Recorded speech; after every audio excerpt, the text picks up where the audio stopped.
ನನ್ನ ದಿಲೀಪ್ ಒಡನಾಟ ಅಂದರೆ ಭಾಳ ವರ್ಷಗಳ ಸ್ನೇಹ ನಮ್ಮದು. ಅಂದರೆ ನಾವು ರಂಗೋಲಿ ಮಾಡಿದಾಗ ಅವರು ಜೊತೆಯಲ್ಲಿ ನಮ್ಮ ಜೊತೆ ಪಾತ್ರ ಮಾಡಿದ್ರು.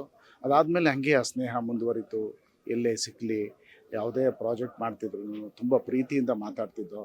ಒಂದು ರೀತಿ ಹೇಳಬೇಕು, ನಾವೆಲ್ಲ ಒಂದು ಸಮಕಾಲೀನರು. ಇಂಡಸ್ಟ್ರಿಗೆ ನಾವೆಲ್ಲ ಒಂದೇ ಟೈಮಲ್ಲಿ ಬಂದವರು. ಹಾಗಾಗಿ ಆ್ಯಂಡ್ ಅವರು ತುಂಬ ಮಲ್ಟಿ ಟ್ಯಾಲೆಂಟೆಡ್ ಆರ್ಟಿಸ್ಟ್.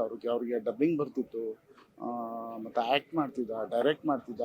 ಈಗ ಎಲ್ಲ ಥರದಲ್ಲೂ ನಮ್ಮ ಈ ಇಂಡಸ್ಟ್ರಿಗೆ ಸಂಬಂಧಪಟ್ಟ ಎಲ್ಲ ಥರದಲ್ಲೂ ಒಂದು ಟ್ಯಾಲೆಂಟೆಡ್ ಇದ್ದ ವ್ಯಕ್ತಿ ಈ ವಯಸ್ಸಿನಲ್ಲಿ ಕಳ್ಕೊಂಡಿದ್ದು ನಿಜವಾಗ್ಲೂ ನಮ್ಗೆ ತುಂಬ ನೋವಾಗ್ತಿದೆ.